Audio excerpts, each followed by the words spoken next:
You are Locked On Texans Postcast, part of Locked On Sports Houston on the Locked On Podcast Network. Your team every day. What a tale of two halves in a football game tonight. If you had asked me at halftime, what's the mood going to be on the Texans postcast tonight, I would have said we are going to be over the moon because the Texans have beaten what might be the best team in the NFL this season and did it in a big statement. Instead, here we are after the worst second half maybe of the season. And Wade, hi, I'm Michael Connor, by the way. That's Wade Smith. I am more sick to my stomach today than I was last week when you and I talked after they lost the Jets in primetime football, because the Texans today had absolutely no business losing a football game where they turned over the quarterback 5 times in the football game. And here we are. They lost. Yeah, man.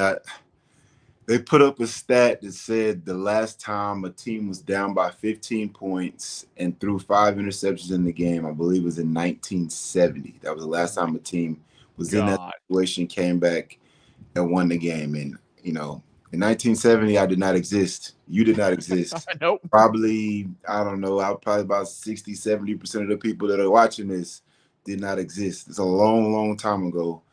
And unfortunately for Texans fans, unfortunately for us,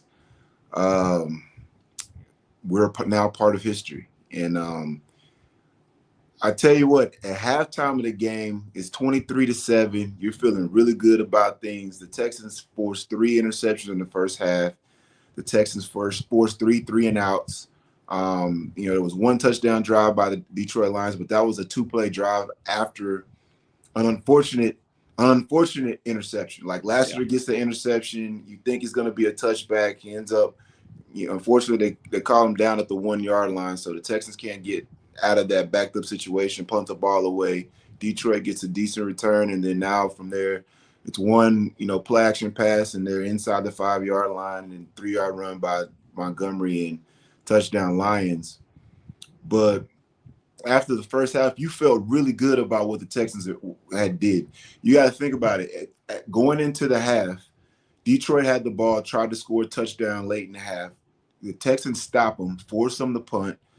Special teams gets a nice return. Offense turns around, drives the ball down there. C.J. Stroud throws a beautiful ball to Mechie in the seam, scores a touchdown. So now you go up in the half, 23-7. And you know what? The Texans didn't score any more points. We didn't score any more points for the rest of the game. And in the NFL, you got to be able to adjust in the second half. You have to be able to continue and maintain what you're doing in the first half into the second half. And I saw something somewhere on Twitter. I didn't go verify it, but it looked like a reputable source. The Texans haven't scored a touchdown in the second half of the game since week 6 against the Patriots. I believe that's like 5 weeks ago, 4 or 5 weeks ago. Yeah, that's right. Put a touchdown in the second half of a game was against the Patriots in week 6. That's a failure of at all levels, like adjustments, coaching adjustments, execution. You got to be able to score in the second half. You see what the defense of the Texans did in the first half and really throughout the game. And you've seen that the Texans have lost some games late in games because they can't score touchdowns to keep a lead or pull off and put games away. The defense is doing their job really for the most part. Guys started getting hurt. When Lassiter got hurt, that you saw the difference in there's more passes being completed now by Detroit. Fadakasi got hurt. And all of a sudden, Detroit's running the ball better. The Texans are beat up physically. After this game, I think they might be beat up a little bit mentally because this game was a dub. They had it in the bank, and they just didn't finish. Where does this – that's my question now is where does this team go from this? A lot of talk this week about, getting together, the leaders getting together, Joe Mixon speaking up, Joe Mixon getting the captain's patch on his thing. And now you're sitting here staring at the face. Now, the division is still yours to go win. I mean, the Colts keep losing their 4-6. You still have everything in the world to play for. There's a lot of season left in it, but like you mentioned, you're beat up at this point. And I'm going to be honest for you, because you give us the former player perspective. Me as the fan, a lifetime fan of this franchise tonight, like this just feels like another, oh man, here comes the Texans going to let me down. And why should I be like emotionally invested in this if this is just going to keep being the same thing? Like I'm not doing that just yet. It's still too much football left to play, and you just never know in this league. But right now, man, I am as down in the dumps as I could be. And I wonder what it's like in that locker room. Like, I wonder how you respond from this at this point. Well, I'll talk from the player perspective first, and then from the fan perspective, my opinion on that. As far as from the player's perspective, you know everything is still in front of you. You know that you're beat up right now. You know that Nico Collins. I think Nico Collins, if the Colts win, I bet you Nico Collins plays tonight. I think Nico Collins being on the field, I think that's part of the reason the Texans, him not being on the field is part of the reasons the Texans haven't scored any touchdowns in the second half of these games over the last few weeks, because he's been out. I think that's a huge factor to it. You know you're going to get healthy, and you know that you're in position that you're going to be in the playoffs as long as you hold serve. You beat the teams that you're supposed to beat. The Texans weren't supposed to beat Detroit. They were a 3.5-point dog at home.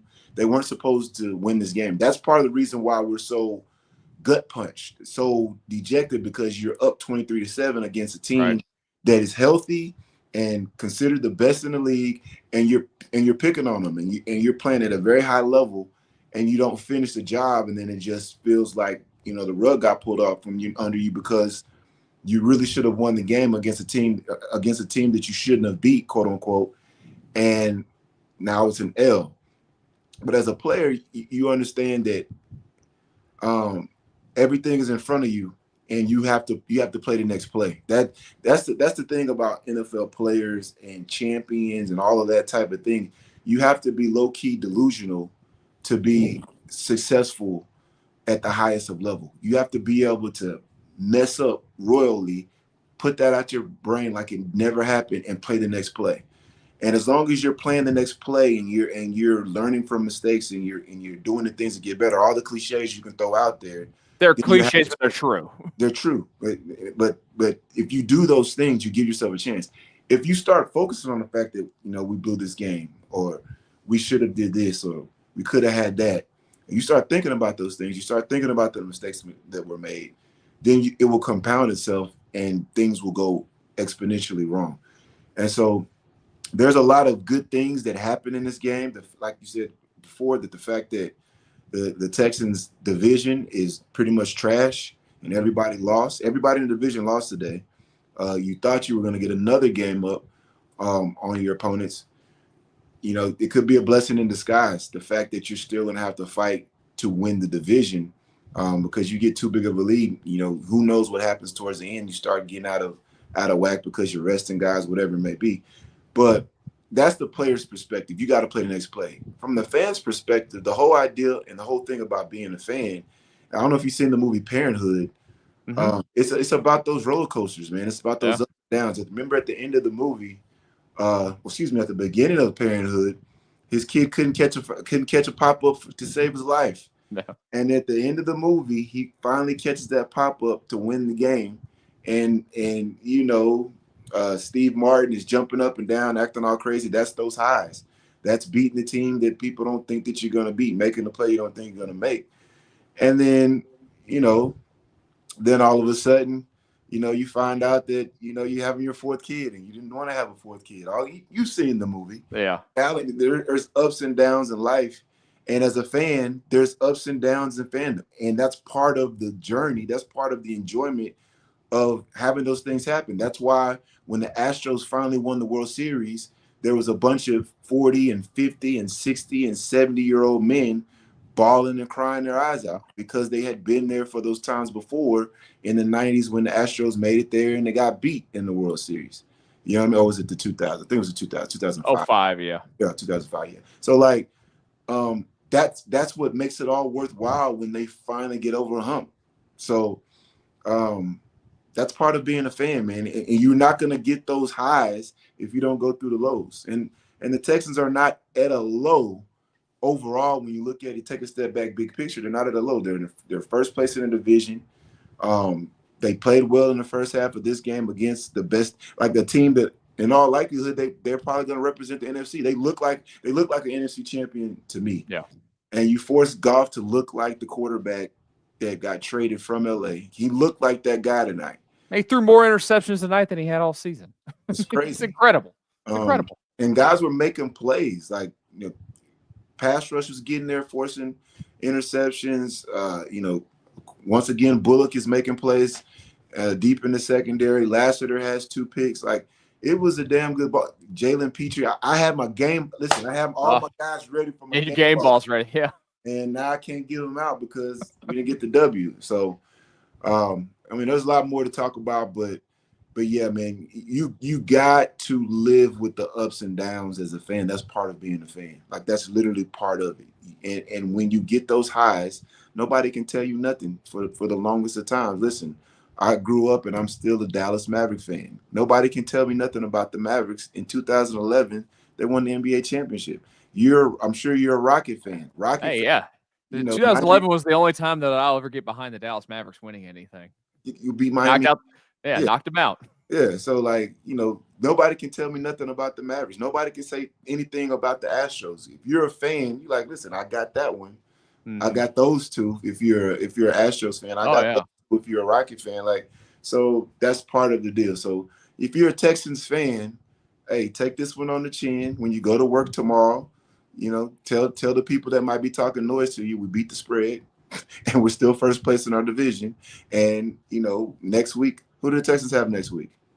Oh, that team from Dallas. They got the get right game. That's gonna be an easy win. You go up there and beat up on the Cowboys, you're gonna forget about this. So really quickly. So that's what the mentality got to be for the Texans players and for the fans. Like, hey, we're gonna take our lumps with this loss. We should have won it, but we're gonna take our lumps as far as, hey, we gave one away, but at the same time, we got to get back right ASAP, so that we can continue to put ourselves in a position to win it all in the end. And they win the games they need to win. They're gonna be in the dance per se, and if you're in the dance, you got a chance. Yeah, you do have a chance. Let's talk about some of the play calling tonight. Let's talk about CJ's rough second half as well. We'll do that here in just a second on the Locked On Texans Postcast. Our friends at 5 Hour Energy know that being a passionate football fan isn't just a hobby, it's a way of life. It takes a lot of energy to power through all-day tailgates, touchdown celebrations, or agonizing second overtimes, which is why they've created Stan the Fan 5 Hour Energy Shot with a special flavor called Fan Fuel, the energy shot made just for super fans like you, the fans who are first in the parking lot and who are last to leave. We see you. 5 Hour Energy knows that no matter what team you root for, being a fan requires heart, soul, and a whole lot of energy. Whether you're prepping for the big tailgate or ironing your jersey, your game day to-do list is always a mile long. That's why limited edition Stan the Fan 5 Hour Energy Shot is here to help keep you fueled throughout the season. What's your fan fuel this week? Whatever it is, do it with a 5 Hour Energy. 5 Hour Energy available on 5hourenergy.com and shipped nationwide. One more message before we get back to our Texans discussion. I want to tell you about PrizePicks. If you're not playing PrizePicks yet, what are you doing? You need to get in on it. You can now win up to 100 times your money on PrizePicks with as little as 4 correct picks. They now offer Venmo for quick and easy deposits and withdrawals into your account all sports season. The best place to get in on real money sports action. You can join over 10 million users and sign up today. Download the app, the PrizePicks app today, and use code LOCKEDONNFL to get $50 instantly after you play $5.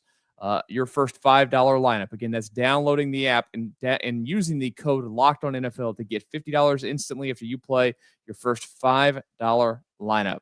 PrizePicks, run your game. It's the Locked On Texans Postcast after, I think it's safe to say, the worst loss of the season for the Texans. I'm Michael Connor. He's former Texans offensive lineman Wade Smith. We are with you after every game.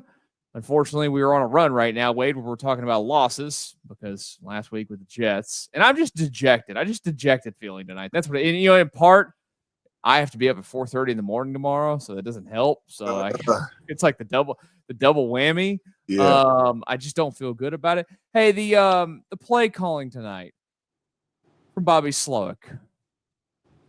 I felt like early on, very predictable.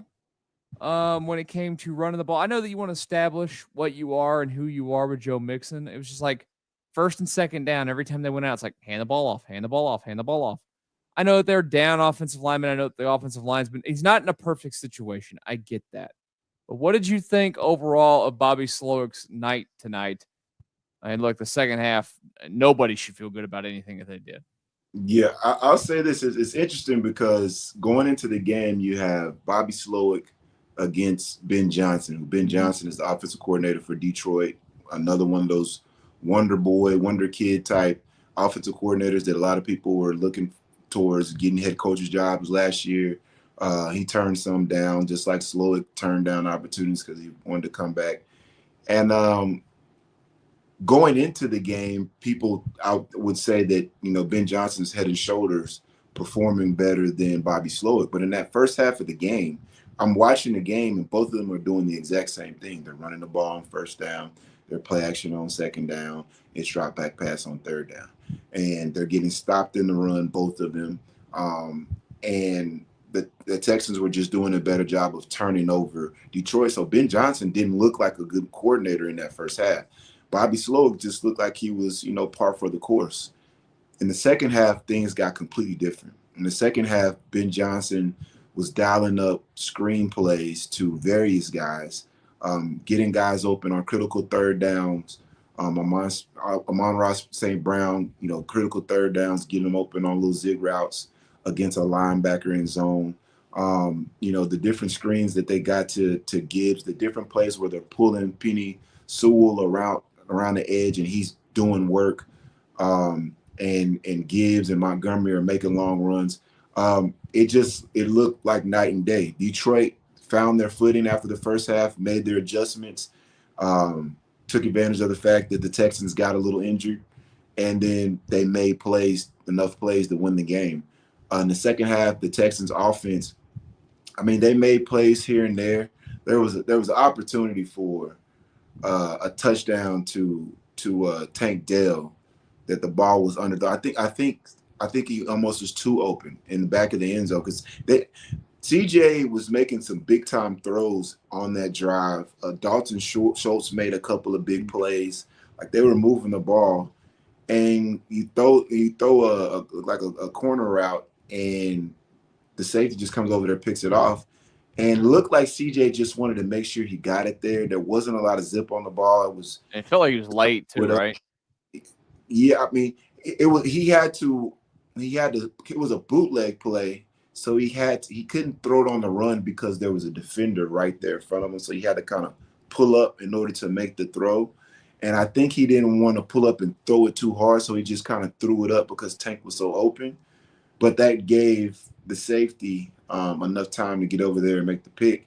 And you don't have Nico Collins back there to go break that thing up at that point. Right. That doesn't help. Man, unfortunately for the Texans, after that pick, Goff throws a pick right after that on the drive right after that. So it didn't cost them anything as far as possession for possession scoring, but it did cost them in the fact that they had a wide open opportunity to extend the lead and put more doubt into the Lions' hands and force them to do things that they might not wanted to do in order to come back, because they were still able to run the ball in that fourth quarter to make big plays. And I think if you score a touchdown and you extend the lead, then maybe they're more into the drop back mode and that pass rush can get there, Goff can throw another pick, and then you close the game out. So that was a huge miss by CJ. I thought in the first half of the game, CJ looked like the old CJ.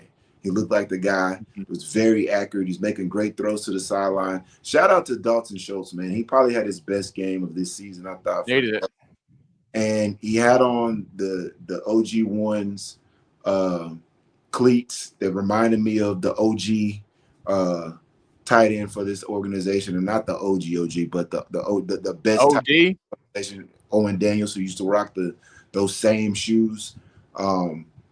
he played a damn good game. There was a sideline throw that CJ made to Schultz was just beautiful, thing of beauty, and he made multiple plays to Schultz throughout the game. Multiple plays to John Mechie. Mechie made a bunch of plays, so it wasn't all bad, but I just thought that the run game was ineffective pretty much all game long. The Texans had to convert way too many thirds and tens, and third and tens, they converted a bunch of them. But the fact that you're in 3rd and 10, you're putting yourself at a disadvantage. The run game on first down, the short passing game on first, you got a short pass on one of the first downs. I believe it was an interception to start off the second half. So, there's going to be complaints about Bobby Slowick. He's going to have to bear the brunt of a lot of the complaints because he's the one calling the plays, and the offense is not being productive in the second half of the ball game. That's the bottom line thing. But guys aren't out there making plays. Guys aren't being consistent. Guys are getting beat on third downs. The run game, guys are too busy guiding people instead of driving them off the ball. You saw Joe Mixon getting pissed off, beating up on the bench because they couldn't run the ball effectively pretty much throughout the game. And so that part of it, those are things that you can control as far as being an offensive lineman, being an offensive player. Those are the things you control. And those things don't have to do with play calling. Like, guys have to move guys off the line of scrimmage. When you got play action and you got deep routes, you got to hold up in pass pro, and guys didn't do that. And it was definitely better, way better than what it was last week against New York. And we talked about that after the game. Yeah. I was like, the New York Jets defense is not going to be the Detroit Lion defense is nowhere near as stout, effective, explosive, disruptive as the New York Jets, especially without Aiden Hutchinson. And so, DJ Reader did a good job. 54, I can't think of his name right now, but he spent a lot of time in the backfield, but it was nothing like it was last week. So CJ had time to make plays. He did make plays. He looked more comfortable in the pocket. But he just was unable to sustain it in the second half of the ball game, and that led to them not scoring points. And you score no points in the second half, you can't expect to win. You cannot expect the Texans defense, especially with the amount of guys that were beat up and not in the ball game that maybe started the ball game, to stop that offense. Remember what that offense is, and the guys, and all those guys that we talked about last week that they were going to have to deal with: Laporta, Gibbs, Montgomery, Amon-Ra St. Brown, and then they got Jameson Williams back. All these guys was making plays in the second half, and so that was the difference. The Texans couldn't stop those players of Detroit, and the Texans offense didn't do enough to help out the defense so they can close out the W. Yep. We'll talk about let's talk a little bit more about that running game. We'll take a look ahead to the I shouldn't say weekend. It's a Monday night game next week against those Dallas Cowboys. We'll do that here in just a second on the Locked On Texans Postcast. Nothing delivers comfort and joy quite like the unrivaled quality and taste of Omaha Steaks. This year, skip the holiday hustle and bustle and save 50% off gourmet gifts site-wide at omahasteaks.com. Plus, get a $30 reward card when you shop early and score an extra $30 off with promo code NFL. With 5 generations of experience, they consistently deliver the world's best steak experience, and the gifting experts at Omaha Steaks have made it easy to deliver the perfect gift with thoughtfully curated gift packages starting at $89.99. From legendary steaks to mouth-watering desserts and more, save 50% off site-wide at omahasteaks.com. Plus, our listeners get an extra $30 off with promo code NFL and a $30 reward card when you shop early. That's 50% off at OMAHA steaks.com and an extra $30 off with promo code NFL. Minimum purchase may apply. One more message before we get back to the Texans discussion. Let's tell you about FanDuel. Well, the Texans, they covered tonight.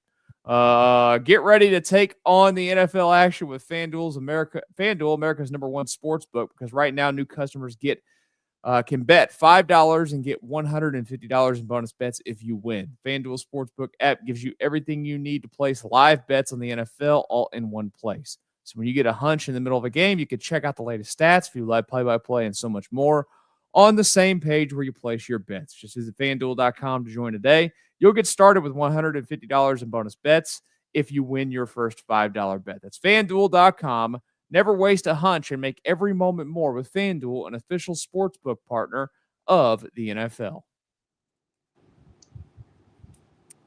Locked On Texans Postcast, late night on a Sunday night. Thank you to all of you that have watched live. Thank you to all of you that are going to watch later on. Don't forget to hit the subscribe button here on the channel. I am Michael Connor. He is former Texans lineman Wade Smith. We're with you when the Texans win or lose or draw. They haven't had one of those. That's good. But those are the worst. You don't want the draw. No, I mean just the absolute how it exists still. I just don't get it. Just find a way to have a win or a loss. But we're talking about the loss tonight. 2 weeks in a row now of tough ones to stomach. We were talking about Bobby Sloak's play calling, and you're right. Like he's going to get the brunt of it. And look, I get mad at him like anybody else. I thought at times you get too cute, whatnot. You try to pull off these trick plays here and there.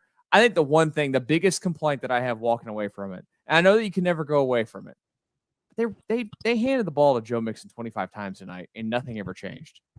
What was his longest run in the football game tonight? It was 7 yards, probably 8 yards. 8 yards. Like at some point, I think you have to like realize that hey, this isn't working out. And maybe that's why they get cute, right? I don't know. But I think that was the most frustrating thing for me tonight is like we're watching it happen. You know it's not working, but you just keep handing it off, expecting a different result. Yeah, I would love for them to get Mixon and Dare more involved in the passing game, throwing them the ball check downs out the backfield. Wow. I really feel like those are easy throwing catches, gets them in space. One-on-one with linebackers. I just really feel like that part of it. I think Mixon caught maybe one or two balls today. He caught one on that screenplay. That I thought that was a well-designed, well-executed play call in the first half. I think it was like 30-something yard throwing catch on the screen pass. Plays like that, running back screens, but then also running angle routes with those guys, running out routes, stop routes with those guys, check downs to the running backs. And allowing those guys to get into space, I think that could help them. It could be an extension of the run game.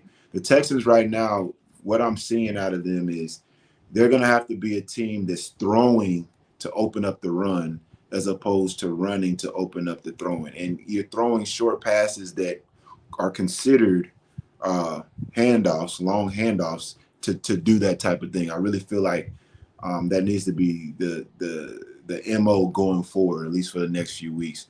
Because Mixon, you could tell he was frustrated because they couldn't. It was getting lots of +1s, +2s, -3s on these little toss plays, trying to get to the edge. Joe Mixon is a hell of a running back, but he's not a speed demon, and so you think they're trying to stretch him out to get an opportunity to put their foot in the ground and cut back, but the line is not necessarily doing a good enough job of holding the point of attack to where you can have a place to cut back to. So it's not working. It's not working. And like I said, I think a lot of things change when Nico Collins gets back into the lineup. I think it opens things up in the run game. It takes the safety out of the box. It just opens up more running lanes and passing lanes when he's back. So I think that'll be a big deal going forward, him getting back. The fact that he was activated off the IR and looked like he had a good shot of playing today, that's a great sign for the Texans going forward. You did not lose any ground as far as your division, which is the first and foremost goal to win your division. So God, the division stinks. It's bad, man. It's bad. Quarterback play all around is bad, and CJ is having kind of his worst stretch of the last, let's say, 3-4 weeks. Yeah. And he's still head and shoulders just way better than anybody else in the division as far as quarterback play. So the Texans are still at a big time advantage as far as that goes. But yeah, man, I just feel like that the Texans, the Texans offensively, I just wish they would play up front more downhill, coming off the ball, driving guys off the ball instead of too much side to side. And even on on the touchdown that Mixon scored, yeah, Tunsil pulls around, doesn't touch anybody. That used to be a fine in our room. Like that's really. You pull and you don't touch a soul, that's a fine. So you would see, you go back and look at some of those tapes, even in practice. In practice, if you run a play and you don't touch anybody, that's a fine. That's an internal fine that we used to do. I think they outlawed that. You're not allowed to do that anymore. What would y'all do with that money? We used to go to Vegas at the end of the year with the fine. So yeah, we put it to good use. I've been to some teams where you would take that money and give it to charity. Here in Houston, you would take that money and we went to Vegas, use that money to go to Vegas at the end of the year. But yeah, you would see guys trying to like sprint to just get on film touching somebody, because if you don't touch somebody, like what was your point? What was your purpose on that play as an offensive lineman? You got to get your hands on somebody every single play. And he pulled around, and there was a couple of guys that he could have got to, but he just, I really think Tunsil might be banged up. Like they got rolled up on tonight too. Yeah, I think those ankle issues that he had, I think it's showing itself. Because there was a play where he got beat around the edge with speed, like Daniel just whiffed on the defensive end, and Tunsil don't do that. That's not like, there's a lot of things that there's a lot of things that people complain about Tunsil, about false starts and whatever it may be. Just various penalties, lining up incorrectly, even though he's actually eliminated those over the past few weeks. But him just getting beat off the ball like that doesn't happen. I think his ankles are bothering him. Like I said, when he pulled around that play, he didn't get to anybody. That looked kind of weird. So they got to get healthy. The fact that you don't play until Monday, you get one extra day off. Hopefully that'll help. You get Nico Collins coming back, and you're playing against the Dallas Cowboys. So if you watch them today, they're ready to turn in their pads and go to Cancun. Yep. They've checked it in. They're tuned out. Dak Prescott is out for the season, so they don't have the quarterback. The guy that they have, the backup, I can't think of his name right now. He played so bad. Rush, and then they played so badly they said, "Hey, let's put in Trey Lance," who somehow got drafted second overall. Yeah, they put him in there. He throws a pick as well. The Cowboys are just a bad football team right now. The Texans have to go to Dallas and beat up a bad football team. They had an opportunity to do that to New York and did not do that to the Jets. You see what the Jets did today. They were back to being the Jets again. And so the Texans have to, swallow this loss, put it behind them, and come out with a sense of urgency and beat up on the Dallas Cowboys, get in and get out of there, and get ready for the gauntlet, because the tough games are coming before you know it. Yeah. Once you get into December, it starts to get really real, and it's going to be here before you know it. So, there's that stretch. You had December 15th, 21st, and 25th. I know that the Dolphins, it hadn't been great for them, but you can't overlook them with the talent that they have. It goes Dolphins at the Chiefs, home for the Ravens. That's a tough stretch.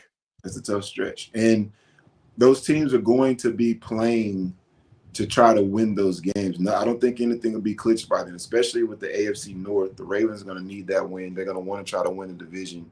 The Steelers are ahead in the division right now. So the Chiefs got away with one today. I don't know how they won that ball game.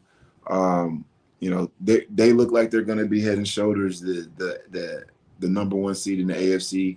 But they do have the Steelers and the Ravens that are kind of on their heels.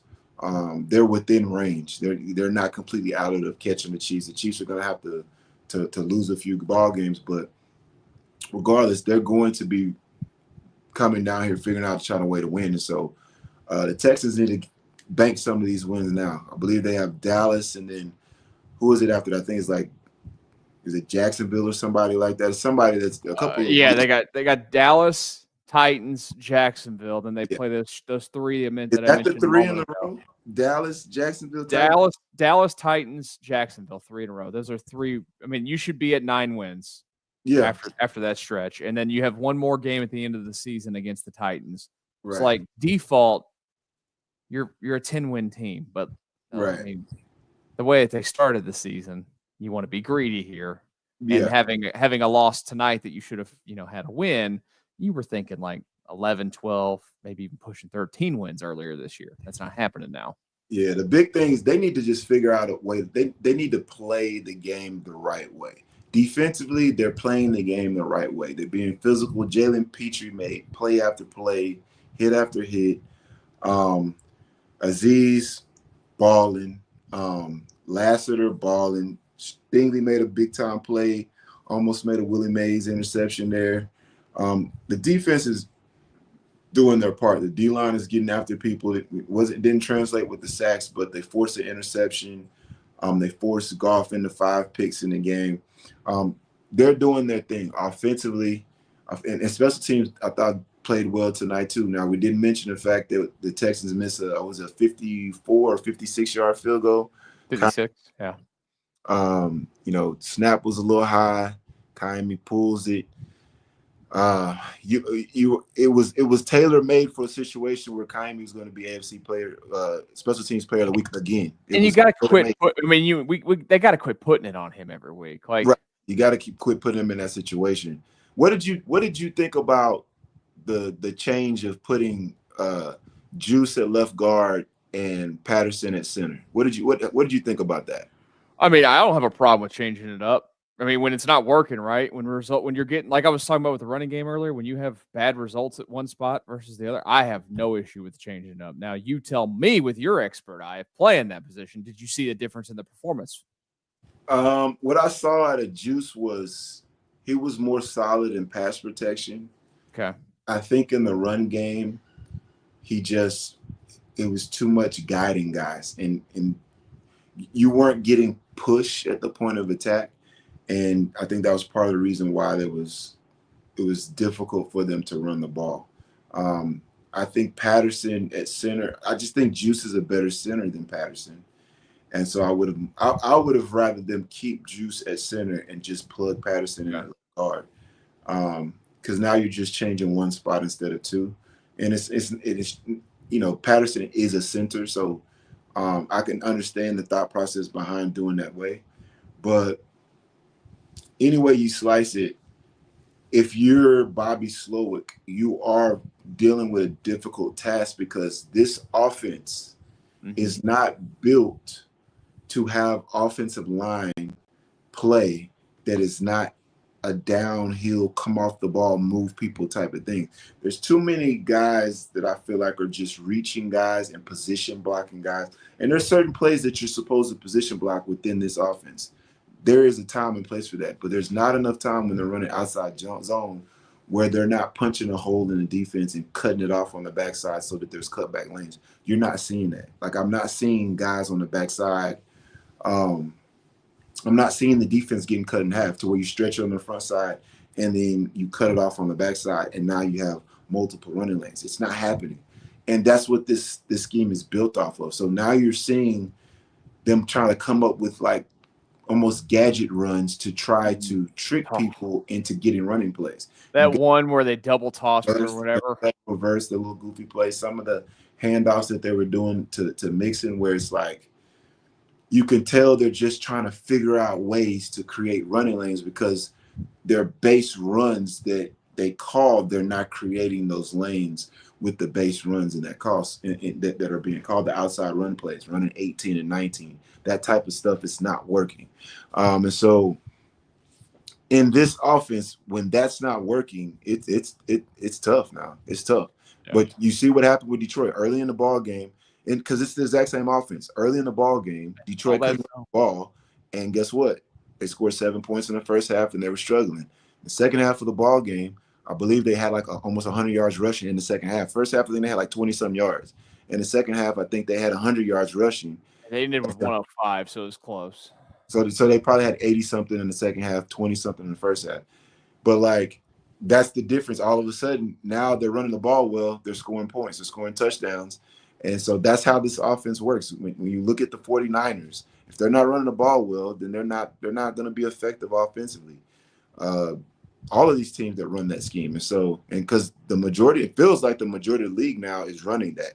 And if they're not running the ball effectively and And running the ball effectively doesn't mean running it 30, 40 times a game. It just means when you're running the ball, you're getting 4, you're getting, 3.5 yards, you're getting 5 yards, you're busting one for 12, to where now the defense has to be honest. Now everything else opens up.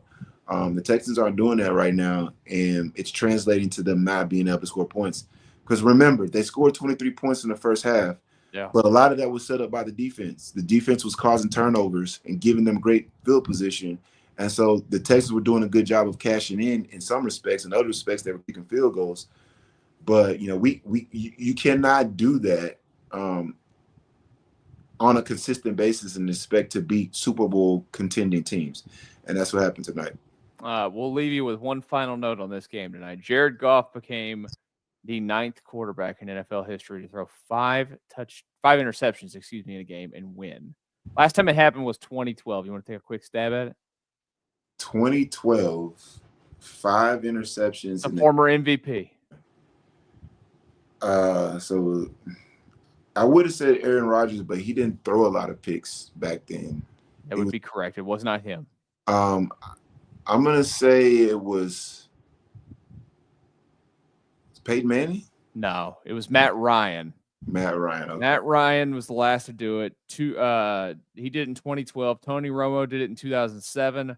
Mark, it's Ripien, right? Ripien? I can never say just Ripien. He did it in 1990. Wade Willis in 87. John Elway in 85. Dan Fouts in 1980. Joe Ferguson in 1980. And then the first person to do it was Johnny Unitas in 1970. And now Jared Goff added to the list.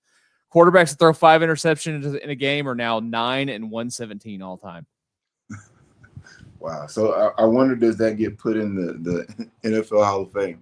Like you got the Aaron Foster game where he has 231 yards and you got that up there, and you got the next week, Matt Schaub throws for 527, I believe it is.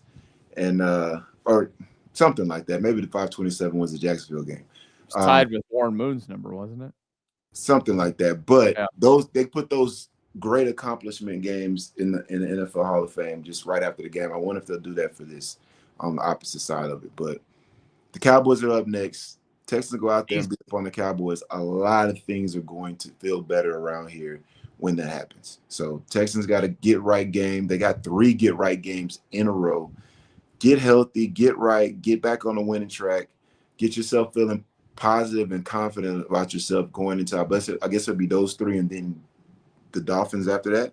Is it those 3 games in the Dolphins? I mean, the Texans need to run off a string of games here and get them feeling good about themselves going into that Chiefs game. And so staying healthy, continuing to improve up front, offensive line. I thought they got better. They did a really good job, I thought, blitz pickup today. There was multiple times where Detroit sent blitzes and the O-line and the running backs picked it up. CJ had opportunity to make throws. A couple times the Detroit Lions DBs just made great plays. But other times CJ beat them. And so that is something positive to take from this game, because blitz pickup was something that the Texans struggled with over the past 4 or 5 weeks. And so that's something that they're going to have to build off of. The fact that the defense continues to force turnovers, you got to be happy about that. And the Cowboys are going to be a team that's going to be donation prone. They're very, very charitable up there in Dallas. And so they got to take advantage. We got to take advantage of that on Monday night. That's why they put those Salvation Army buckets out every year behind the end zones. You got to be charitable. Yeah. Last thing, talking about Salvation Army, Red Bowl. The red jerseys look so dope, man. Oh, you're right. We didn't even mention and I hate that you lost to them in the first time, because they looked great. They looked so amazing. good in action. They looked damn good, man. So I was happy when the game started. I was like, man, those look so good. I would have loved to play in those, but yeah, it would have been kind of one of those storybook endings or whatever if you would have been able to come out with a W first time putting the Battle Reds on. Because I think the first time they ever wore Battle Red, they won in back in the day. I remember when that happened as a kid. That was a big deal, man. I begged my mom to get me a Battle Red jersey. Oh my God. I love the Battle Red, man. The old school Battle Reds were dope too. That was they were fantastic. But these, like the helmet, like everything looked really good. The field looked good. Everything looked good. But unfortunately couldn't come out with the W. Let's get right Monday against the Cowboys. That's exactly what they'll hopefully do. Well, we appreciate all you watching tonight. Don't forget to hit the subscribe button. Come on back. We do this at every Texans game. He is former Texans lineman Wade Smith. I'm Michael Connor. Hope you guys have a great rest of your Sunday night. We'll talk to you after the Cowboys game on the Locked On Texans Postcast.